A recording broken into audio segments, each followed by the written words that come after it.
So we have a 5-0 Bulls team that I think I saw something on the broadcast for the game the other day.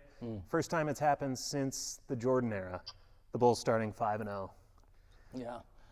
And Malik, we talked about this the other day. Like, I've watched one Chicago game, and it was the Knicks.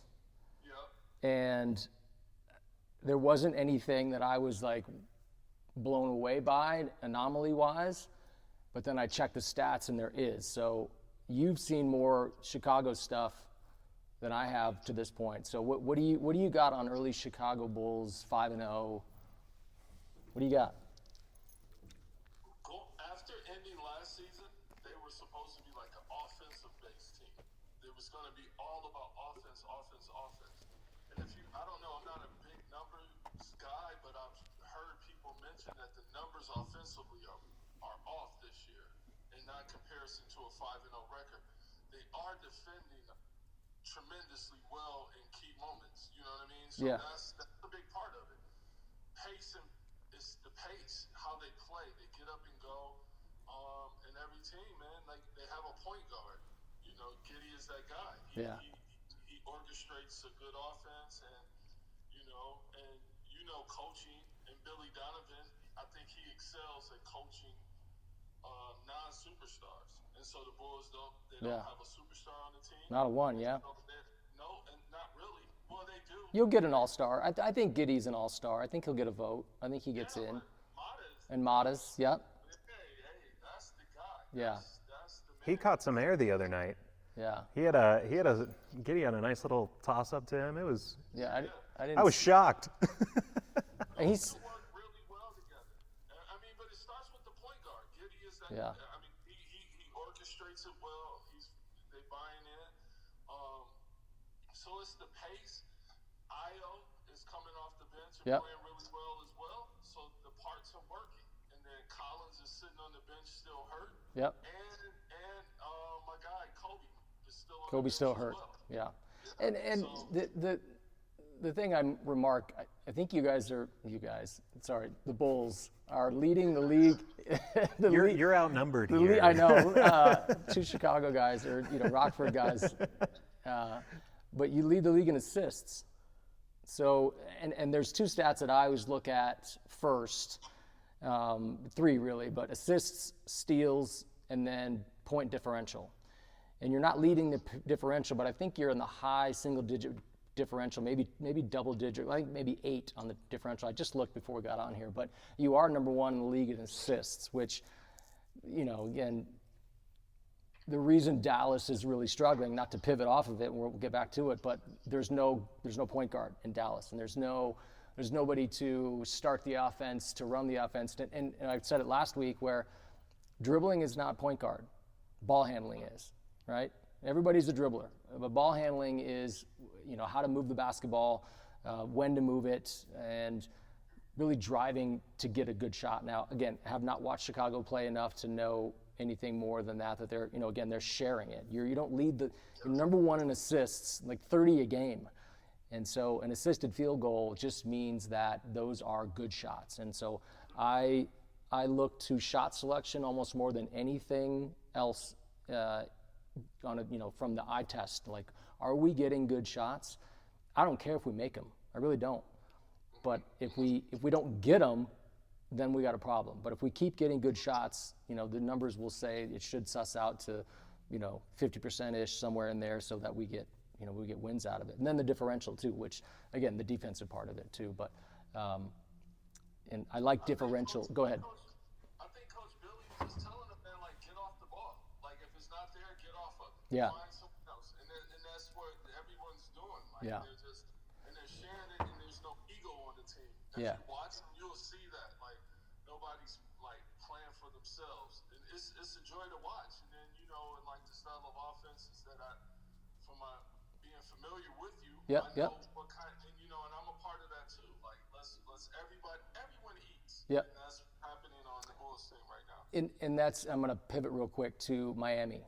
And we talked about this the other night on the phone. Miami is second in the league in scoring, not first. I thought they were second. Houston actually leads the league in scoring. But Miami is, if anybody listening has watched Miami yet, they play no play calls, open basketball, utilize spacing. I actually saw a highlight, or not a highlight, they're on some post-game thing where they had Bam Adebayo and somebody else on the court with like Blake, the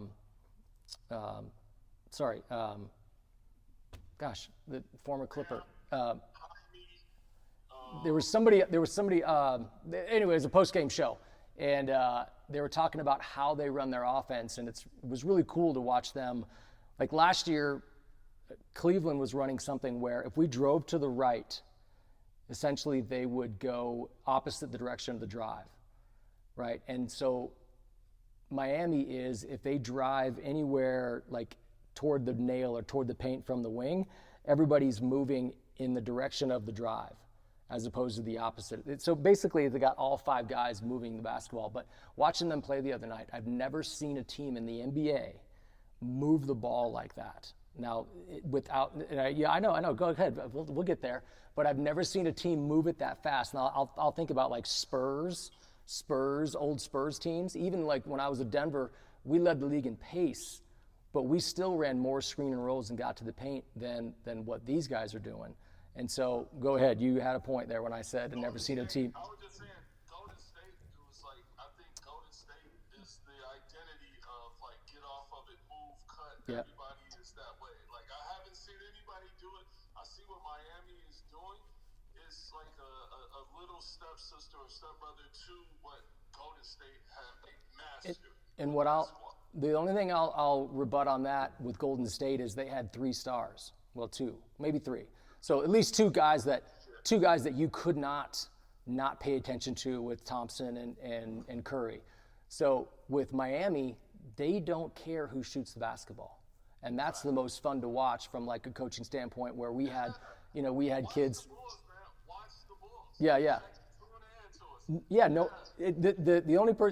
Only the basketball cares who scores, right? No one. It's like they're going to have their leading scorers because Modest is 6'10" and is an anomaly, and your roster is good, but no one cares who shoots the basketball, and it's beautiful to watch. Now, the only question I would have is that going to work in April? That part, fam. And you understand. You've been around. You understand how it works. It's possession. Our best player is young. Yeah. And Giddey's second best, but our best player is Modest, and he's not ready and prepared yet. Kobe can't get his buckets off the dribble in that way. Maybe so. Yeah. But he's a smaller guard as well, and I'm not trying to size shame him at all, but in the playoffs, we understand what it takes. Yeah. That's a part of it. Yeah, and I think when it comes down to a possession basketball, there will be a screen and roll. It's almost like you can't rely on. I'll put it this way: if you're in the bottom of the clock, the more time you spend at the bottom of the clock, the end of the shot clock, the more trouble you're in, because now you got a grenade, right? So if you can score, but in the fourth quarter in a close game, and I watched again the Miami. It was San Antonio. San Antonio won that game. Miami was up by the game was a 15-point differential at one point. And in the fourth quarter, they stopped moving the basketball. Now, they had to. They had to get possessions, had to get shots. But that was won by Wembanyama just being who he was and affecting shots. But they stopped doing what they did for the first 3.5 quarters. But again, it's hard to do that for 4 quarters. That was the Denver criticism, of Georgia's teams when we were fast. Was like, what do you do in the fourth quarter? Like, you don't have a possession guy, so you don't have the stars are going to win, which is why Shea and Jokic and go through the whole list of your stars that are going to have the basketball at the end of the game. That's going to be who's going to win this thing. Now, with what Miami does and the way Chicago plays and the way that I would say the Spurs obviously have stars, but I'm trying to think of other teams that don't have like that roster. Like, there's surprise teams like Portland. Portland's another one of those. Like, they just beat Denver. I think they have 2 losses. They're 4-2 or whatever they are, and And here they are without a bona fide star, just quietly win games with controversy, with a new head coach after 2 games. You know, like those things. That's still the 303's framework. He built that program. Oh yeah, no question. He built that. Yeah, no question. Drafted it, built it. I think Chauncey did do a good job of that. The key to the point of all of that is get into the tournament. Get into the tournament and then figure it out. And they will, right now they're playing like they can get into the tournament. So you don't really need the possessions yet. But when it comes, April you do. Right now, you don't really need it. Like, I didn't mean to cut you off. No. Because we come from the same coaching frame. Like, Yep. we brought in that, so we're familiar with that. Yeah. So with that comes, like, I'll ask you a question with an answer already in mind. Mm-hmm. So what we did, like, all right, we want to play this style of pace all the time. But it comes a point where you can't do it. Whether it's playoffs, whether it's late moments in the game, there's certain things. Yeah. So how do you combat that? And for me, what I did is like I just honed in on we call them those hitters, these consistent plays that we run consistently when things shut down, and you have to kind of have the players to do that. I don't see the Bulls really having anything that like can throw that off a little bit right now. Yeah. I don't see them having a consistent go-to play. Maybe Vooch. Let me take that back. You're good. We do because we have Vooch. Yeah. I'm just so shaky on Vooch. Yeah. Like, You're not alone. Yeah, I was gonna say you're not alone on that. But you've got Modest is really good. Like these. but he can't lead us in the playoffs like that, though. Josh Giddey is him. But Vooch, we need Vooch. For sure. We need to be able to throw the ball like when these times we need to say like when things slow down, Vooch, we got to run the offense through you. Yeah. In certain ways to get these quick hitters, these one hitter, like, hey, throw the ball to the corner, he's going to be open. If this play doesn't work, still shoot it. Right. I don't care if you contest it. Right. Like, this is what we're doing. Just shoot it, and let's see what happens. Yeah, the thing that I would search for, look at as you're watching film is how do they fourth quarter. I wish there was like a red zone for the NBA where I'm just going to tune in the fourth quarter. It's $1 million idea. I think Right? we just figure that out. We just have to figure that out. Just play. I want to watch every fourth quarter game that's within 10 points. And, this is no secret, but the one thing I'll say in any team I'm involved in or anybody that I talk about in basketball, you must create a closeout somewhere. Just one. If you create one closeout and you treat it properly, meaning you drive it, you move it, or you shoot it, right? So that the closeout stays alive. So the worst thing you could do is create a closeout and the player closes out and it's dead. And the offensive player doesn't act fast enough and the play is dead. Now I want live closeout. So if I get one closeout and treat it properly, which means I probably drive it again, then now they're in the mix, right? Now they're in the mixer and I got people flying all over the place. Now I need 2 good decisions. And if I get 2 paint touches out of that, I'm getting a dunk. If I get 1, I'm getting an open shot. So what I would look for if I'm watching Chicago, if I'm watching Portland, if I'm watching even a young team like, the Spurs, it's different because you have Wembanyama, but how often are they getting somebody to close out to an open player? And what do they do with it when they get it? I think that's, if you ask like, hey, what do we do in the fourth quarter? Figure out how to get one. Now, the best way to get one, screen and roll. Screen and roll is the easiest way to get a roller that gets into the paint that you actually have to pay attention to so that the weak side will. With a perimeter-based team like the Bulls, who are a perimeter-based team, like we just continue screening and rolling up top. You have to get somebody in the paint, is the point, right? So you have to. You gotta have a guy. Giddey is that guy. Whether you so I'll look at Luka, right? So Luka doesn't run a screen and roll to throw the ball to Ayton, right? Luka gets a screen and roll to get 2-on-1, to get, he's fascinating for me to watch, and this is not an anomaly of the season. That's what we were trying to talk about today, or surprises. Well, I actually am surprised that Luka went like 49, 51, 47. Like this dude is on one right now. But And then hurt his finger. And then hurt his, well, he sat out 3 and he came back. He came back after sitting out 3 games and scored 47 or something. Anyway, Luka will run a screen and roll to read the weak side. So it's almost like a check down. I compare it to like a quarterback who's elite at reading the safety, reading the linebackers, and reading the corners and all this stuff. Luka gets in the paint, and I don't think he even cares about Ayton. But it's like he knows Ayton is rolling or whomever's rolling, but he's looking at the weak side going, who's going to tilt on this roller, and I can just throw it. Or do I have my own thing, right? So, and that's, you watch fourth quarter basketball, it's, dude, he's absolutely elite at just, and Jokic is the same way, but Jokic really doesn't create the closeouts necessarily. Like he's a guy that gets into the paint and you just can't guard him one-on-one. It's an absolute, his touch around the rim and his scoring ability in the paint is elite, best in the league. I think best hands in the league. And again, where I would look for a team like, this is why Dallas is really going to struggle. And I was just reading today that they have to get Cooper off the ball. I said it 2 episodes ago. I'm like, Cooper cannot handle this basketball because he's not good enough at figuring out the checkdowns, the reads. He's no offense, dude, he's 19 or 18 years old. He's not a point guard. You know, it takes dudes a decade to figure this out really on a high level. You know, it's and so to your point, like at the end of the game, I think it's something to create a closeout, probably a screen and roll or some dribble handoff or some.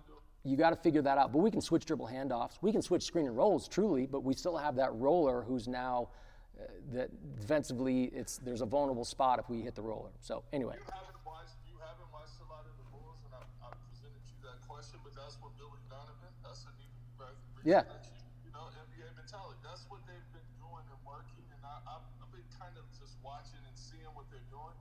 I would utilize the thing that they're doing is utilizing Vooch more like how the Nuggets are utilizing Jokic. Yep. You know what I mean? Like create our offense starting from that free throw line, extended point, elevated lines, and then we do a lot of cutting action off of that, and screen actions in other places. Everybody has to move though on offense. If you're standing, something's wrong.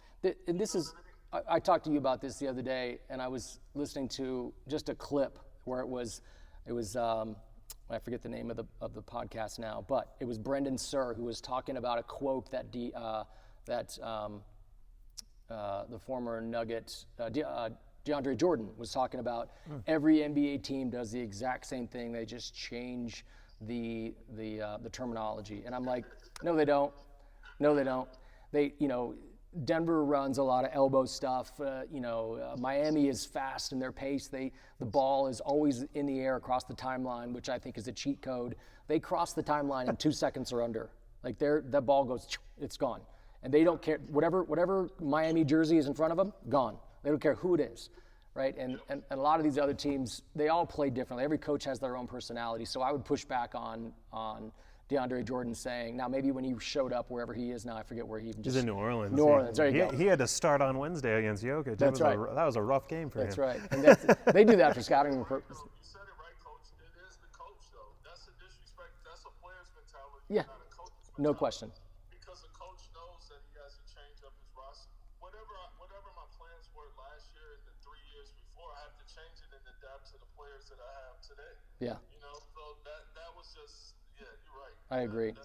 Yeah, it was so reductive in what he was saying. I'm like, no, I get that you're maybe cynical or whatever, that you, I don't know, but I was just like, no, it's not that. Stop it. And I would, hopefully there was some context to it that I didn't understand because it was third person from it. But, you know, that's why it's so fun to see a team. I keep going back to the same team, like to watch Miami play, to watch. I watch Houston play because they have the best scorer in the game with Durant. Golden State, where the ball just is, even still with only one shooter, while Buddy Hield's on the floor now. But Golden State's so much fun to watch. Like these dudes they just move it, and it's such a blast. And to watch Steph do what he's doing, and to watch, all these teams that have their own personalities. I know the terminology, and the spacing is pretty much the same. No one's really doing anything unique. I do like, I don't know how you feel on this, Fletch, is like zones. I think zones are an absolute necessity for an NBA team. Now, I'm gonna get struck by lightning on the way out of here. Like all my homies, like all my basketball people are like, zones, we don't want to teach zones, but in the NBA, the teams that run more zone win. And so if it's about winning, anyway, go ahead. Forget. Like I'm a defensive-minded coach or player from the start of so I understand the importance of zones. I'm totally with it. Taken away, and it makes if you're an offensive star or offensive caliber team, it makes you show and prove that you are who you say you are. Yeah. Whether it's man-to-man or a zone. If you say you can get buckets. Yeah. It's in the zone.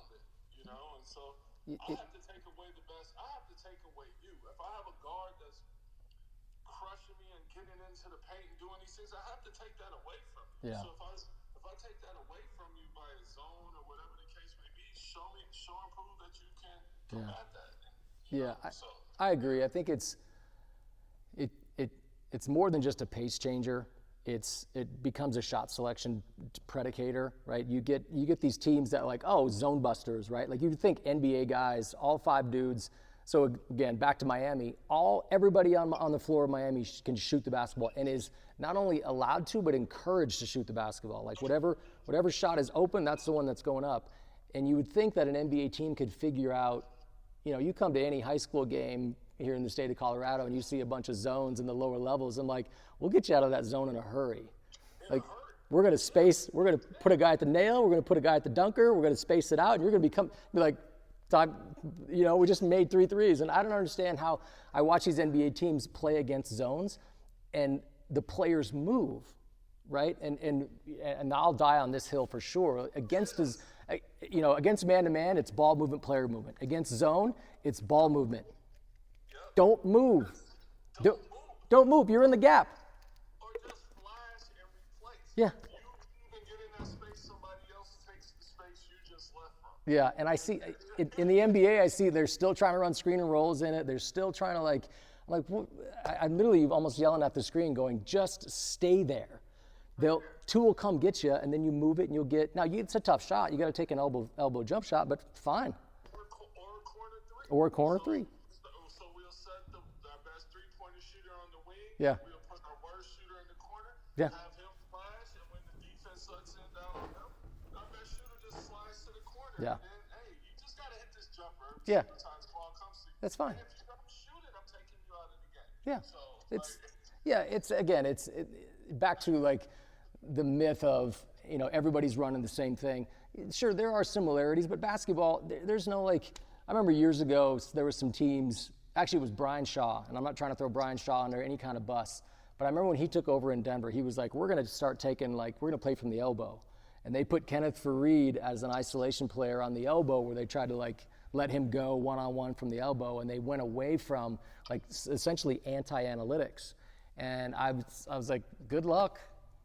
I don't know what to tell you. And he was out, got fired pretty shortly after that. Look, the good news is you don't have to throw Brian Shaw under the bus. The city of Denver did it for you. So what is the discussion that you've been hearing about the offensives in the NBA now? And this is more from, I love the NBA, right? I will always, 100%.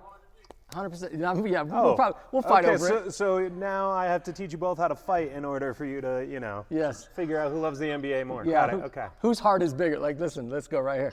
I have friends of mine, and I've mentioned it on the pod already in other places, that they're like, oh, I don't like watching the NBA because of whatever, pick your myth. I'm like, the very best player in college basketball last year is getting his ass kicked right now. Can't figure it out. Can't make a shot. Doesn't know where to go. Doesn't know how to play. And he's the best you got, right? I'm like, that's why. Because as good as Cooper is and gonna be and all these things, even Wembanyama, who was, an anomaly, a once in a multi-generational player at that big and that skilled, wasn't very good right away. Cool highlights, this, that, and the other, but even a guy like Shea or Jokic wasn't. They were trying to figure out to keep Jokic or Nurkic in those trades back then. They were like, you know, they were like, I don't know, which one? Practice at Denver South that year. Yeah, that's right. Shout out Ravens.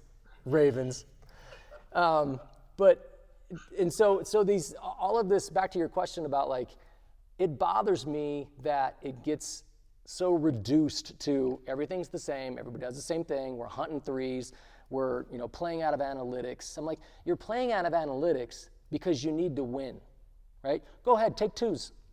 Shoot 2-pointers all game long. Don't shoot any threes if you want. You want to change the game, you want to be revolutionary, shoot twos. And you're going to get blown out by 30 every night because Aaron Gordon's going to make 10 of them, right? Like, right? So it's like you have to shoot threes. And no, listen, if we got Fletch making 10 threes, I'm winning that game. Look, I'm winning that game. all you got to do is wear your Saks. You just got to wear your Saks underwear, and you can hit those 10 threes, That's right. all right?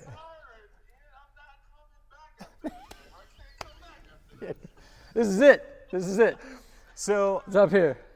we've talked a little bit at length about what the Bulls do. I think everybody, outside of the greater Chicago area codes is shocked at a 5-0 start for the Bulls. I have group chats with friends. One of them is called Da Bears, and a long-running joke is after every Bulls win, two of my friends, Sean and Ryan, they both say, the Bulls are back. And I'm like, okay, slow your roll. But in other group chats that I have with friends that watch the game, they're sitting here and they're looking at the standings, they're looking at the teams that are showing some early promise right now. And a good friend of mine, Chris, he threw it out. He goes, oh yes, just how we predicted the season to start. And throws out like the Spurs looking great, the Bulls being 5-0. So outside of, a team like Chicago, who's your biggest surprise?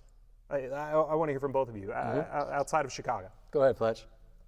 Well, obviously, to piggyback on that end, I've had Illinois friends today also claiming and jumping on that they saw this coming.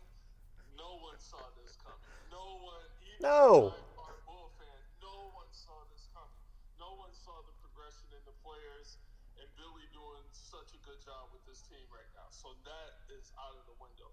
I guess my biggest surprise right now would be obviously Philly, because they're playing well and they're healthy and what they're doing in Philly. I'm also the Spurs. I love the Spurs. Yeah. It's not because of Wemby. I like the structure. I love the coaching. I love what they have going on. I love the culture in San Antonio. So I'm a fan of those. That squad. Miami, I didn't think, Coach would switch it up like that and get the best out of those players. Because again, it's a lot of teams. Spurs have the most names on the back of their jerseys. But the Bulls and Miami, there's not a lot of names on the back of the jerseys. Right. Tapped into. And a low-key quiet thing is I kind of enjoy what Utah's doing as well. Not dead. Here I was thinking Utah would be just, Ace Bailey just getting a bunch of points and them being really bad. I think they're 3-3, if not somewhere in that range. They're hanging in there. They're actually, I was looking at assists per game today, or maybe it was differential, one of the two, but they're top 5 or top 6 in differential or assists, one of the two stats. I'm blanking on that. I'll have to fact check us. But they, again, quietly, and I wasn't even going to mention Utah. Obviously Portland too, but if I had to throw in another one just to cut you off. But that's it. But that's those. And I look at Utah as a baby Portland from last year. Kind of get in. They just starting theirs a little sooner than Portland did. It took Portland after the All-Star break last year for it to kind of click in. Utah's is kind of clicking in right now. Do you think there's maybe an emotional jolt with Portland right now that maybe tapers off a little bit? Yeah, I think, man, unfortunately, probably so, but I don't know. I can't speak from it. Jay could talk about it. He probably knows more about the coaching staff and who's who's taking over after Chauncey. If Chauncey just stepped away, So- I don't know the structure of the staff and what's going on in that program, but so I don't know. So Tiago Splitter's a Spur, right? So and he was a head coach in Paris, and Tiago is completely qualified to drive this thing. Again, they're going to fall short on probably personnel, and they're maybe playing over their skis right now. Right. But there's a couple guys there that that are interesting to watch. But again, just for them to be on the bad side of the media right away, and then just to shake it off and figure it out. That's a leadership, whether it's Tiago or whether it's somebody on their team I don't even know who the veteran would be on their team, but somebody in there is like, we're good. Yeah, it's in the locker room. We got it. Yeah, This is outside. This is we love Chauncey. He's going through his thing, but we're gonna stay here. I'm gonna go on the flip side of teams that I'm surprised that they're as bad as they are. And there's something going on with Ja Morant, and I don't know what it is. They are terrible. Just got suspended for a game. Yep. For detrimental conduct, which is... Sounds right. I've never been a Ja guy. I think his talent is off the charts. Like his ability to go and his motor and his athletic ability and just he was a star in the making. Something is going on there. Memphis is in trouble. I thought they would be... When I was looking at preseason stuff, I'm like, here are the 10 teams in the West that you got to contend with, and Memphis was one of them. And I don't mean them as the 10th. I meant them as somewhere in the middle. So I'm bummed at Memphis. I don't know what's going on there. Well, I think we'll find out something with Ja soon, hopefully. And then, go ahead. Yeah. Before you go, I didn't mean to cut you off. No, you're good. What about, they fired the coach last year? Yeah. Look at that. It's organizational. Yep. It's easy to point the target at the players Yeah. and new regime, but Yeah. come on, man. You fired the coach last year. No, good point. Good point. We don't know what Ja is faced with every day. Is Ja getting some new message that they're just like, what? I love Taylor Jenkins, right? Justifying Ja because Ja is taking a lot of the blame. He's put himself in a bad position because of immaturity and Absolutely. who he is and his growth. So he has to own that. Yep. But as far as on the floor and surrounding him, even with those teams in Memphis, man, did we really think those were good teams in Memphis that they were doing anything with? Yeah. I thought they'd be competitive in regards to like being a little bit better going forward. Now again, you fire a coach, you do all those things. I guess my disappointment is there's enough talent in Memphis to be reasonably good and to compete, and now they're going to be swept under. He has to go. He needs to move. He needs to move around. Yeah. He's been a problem since day one, man. I don't know what it is, what Ja Morant's got. It's one of those players. I respect that. It reminds me of John Wall. Like things just follow you.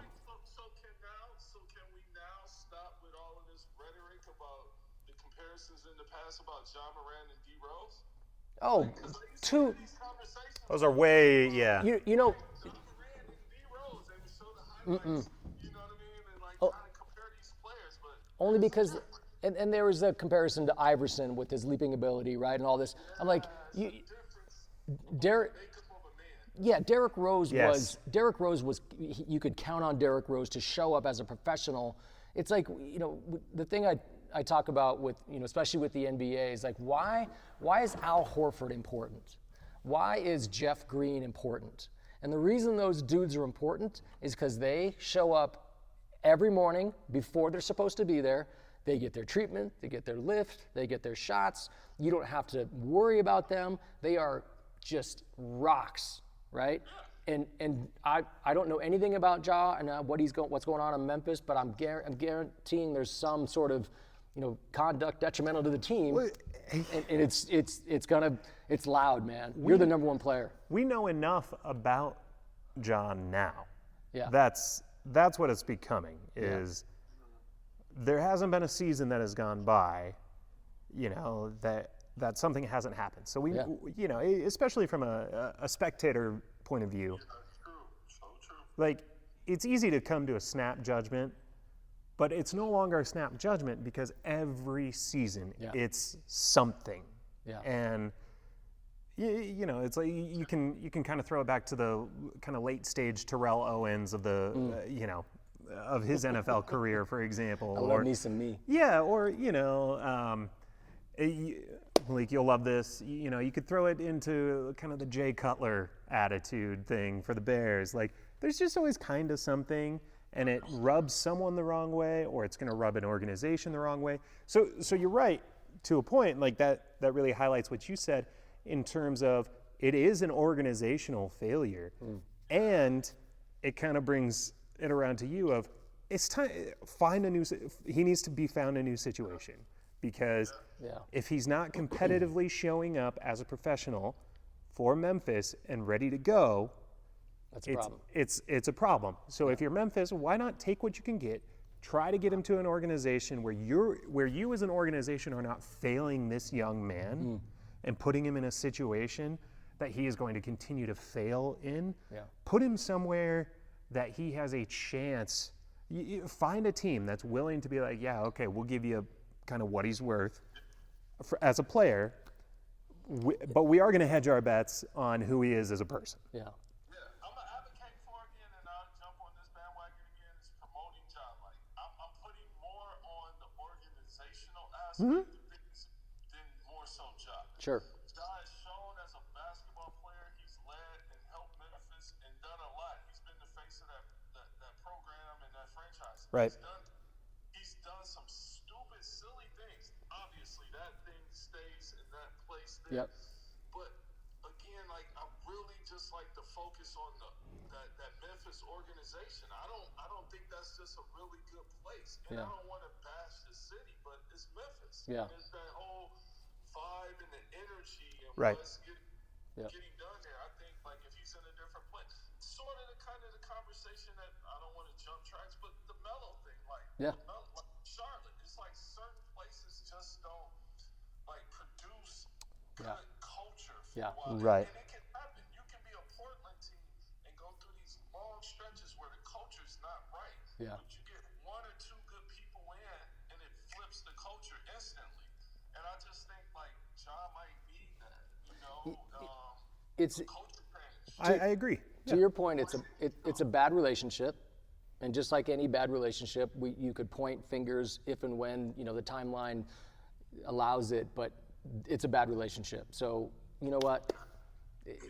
Whoever's and it could be his fault. It could be Memphis's fault. I don't think anybody's really going to know, because the Memphis guys in the front office are probably like, no, this is what we offer him. This is the support we give him, and he's probably like, this is what I do. And so the two are not, who knows? And we'll find out exactly what's going on with Ja, hopefully. Well, if you take No, no, it's just if you take 50% of each side of the story, if you take 50% of Ja's story and you take 50% of the organization's story, you'll get the whole truth. Yeah. And you're going to find some glaring issues on both sides of those, which it highlights it. It is a bad relationship, and it's time to move on. Yep, I agree. Memphis is your team. Who's your other team, Jay? A couple things. I'm not going to talk a lot about them, but the Timberwolves are a disappointment so far. And I think I think fundamentally, without having Conley run again, back to the point guard stuff, you have Dante DiVincenzo as your point guard who doesn't want to be a point guard. And Anthony Edwards is supposed to be here. I thought Edwards would be like MVP light. Be like,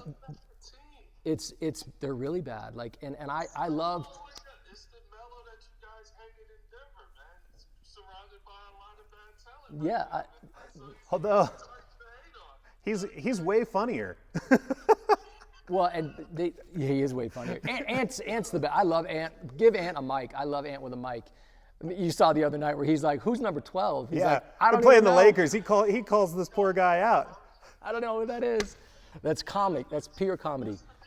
But The second guy on the bench is like, I know who he is. I'm not playing. that's right. But it's to have them be, they were a Western Conference Final team, and I don't believe in them at all right now. Like It's all because of Ant. No question. The coaches even, but I don't want to be. I'm not a hater. I don't want to talk about people and say negative things about people, but I'm not sold on the coaching. No. I'm not sold on it. It's boring to watch. There's nothing. Yeah, they're not making people better. I think what's allowed there is it's a heavy jump shot team of like if I was just watching it from the eye test, and I don't have any stats to back this up, but I feel like Anthony Edwards is always just settling for jump shots. DiVincenzo, jump shots. Rudy, I don't think is, talking about how good he is at defense. I don't know. They're just missing. You can't knock Anthony Edwards and his jump shot taking when he's shooting that great, though, Jay. No, if he, Shooter, bro. but no question. He's efficient with the shooting. They're in trouble. I think they're 3-3, if not worse. Yeah, because he's And if you look at all of their statistical, Julius Randle, the worst NBA player, man, in the league, man. Wow. Go ahead. I won't go that far to say worst in the league, just because. Worst for my least favorite. Perfect. Top 5. Malik, you just said you weren't a hater. You just said you weren't a hater. Don't call me out on my circumstance. Look, no, you know what? I'm a huge hater. Like, if anything Kendrick has taught me, I should hate more than I do. Yeah. Because look at the amount of success he's having. I think you're right. We had talked about this, I think, in episode 1, where the Timberwolves, they seem like they're built to beat Denver and nobody else. And that almost came to fruition the other night in their game against Denver without Anthony Edwards. They gave Denver all they could handle. And still, like, they came up short, but maybe Denver needed that to exercise some demons. But the coaching, like, where's the development for everything else, And Yeah, and the one thing I always try to remember in all of this is the margin of error. It's so small. The difference between, and the picture in my mind right now literally is the rebound that Miami got in the finals against San Antonio, where Ray Allen got the 3 in the corner, and if Tim Duncan was on the court, you would have gotten the rebound over San Antonio, and that 3 made it. They won Game 6 and went on. Like, the margin of error is so small. Harper shot against the Spurs. Yeah. All of it, right? Like, all of those little things, like, even my favorite teams of all time, they didn't get to a Game 7, but those games were really close. The clip you sent me the other day of against Utah, where Michael hits a shot and then he strips Malone and he comes out, he hits it. Like, and the game wasn't just, anyway, so the point being is the margin of error is so small. So for us to sit here and say, this is what people do, but I question, the things that they do, and there's something that is missing from what I watch and what I see on the floor for Minnesota. There's something missing, just like, the last team I'll talk about is the Knicks. Like, the Knicks were supposed to be they're talking about firing Mike Brown, and of course that's New York, but New York. Because they're New York sports fans. Because they overreact, right? So, but at the same time, they're not wrong to an extent that New York should not. If I say who I am. So right now, there's one team who is doing who they say they are. Well, 3 teams. Let's call it 3 teams. Let's say 3 teams. But Oklahoma City is. They're just don't care. Next, it's 98 Chicago, right? It's a 72-10. It's just like. In terms of mentality. Hold on. Look, I just know him, that's all. What I mean by that is, no. The context is they're psychotic, meaning I don't care who's in front of us. We expect to win all of these games. And we're gonna do press conferences at the end of the game together. And you guys are all everybody's gonna talk about it the entire time. So yes, I think they are on a mission, and that's the fun stuff to watch. All right, before time runs out, who are the other 2 that you think are doing? No, you're good. Those were the big glaring Yeah, ones. Oklahoma City. Oh, I thought New Orleans would be better. Okay. Yep, there you go. I thought New Orleans would be better. They haven't won a game yet. I don't know what's going on in New Orleans. I watched him play a couple times. The Knicks will be fine if Carl Anthony stops being a Thibodeau boot, like hugging on Thibodeau's legs still, and play basketball. Yeah. He's hollering and not playing to his potential because he doesn't like what Mike Brown is telling him. Brown is a demanding coach, man. He's Oh, yeah. gonna get in your face and he's gonna make you, and Cat is not buying it Well, right now. and so what I'd go one step further, and I would put it all on Jalen Brunson. Like, Jalen, you got to get Cat to figure this out. Like, you guys have to figure this out and don't allow this to get out of hand, right? Because he's out there like really kind of like, I don't want to put it in the betting type of thing, but he's out there point shaping like we used to say before betting when a player was out You there. can't say that nowadays. I know, I apologize. I'm sorry. No, I love it. Doing, man. He's out there cheating the team right now, man. He's not playing as hard as he did for Thibodeau, and I think he's taking it personal against Mike Brown. Yeah. And Yeah. and the offense and the Knicks is moving. It looks a lot better. Yep, It's just that the second best player on the team is not performing like he should. I agree. You know, that's what I see for the Knicks, and I'm fine with it because the Bulls will keep winning and get more space, and win this Eastern Conference Final. well, the 5-0 is no joke. Malik, thanks so much for coming on. Clock's hit 0. I'm leaving us with my biggest disappointment of the season so far, and that was Chris Paul on the Love Is Blind Denver reunion show.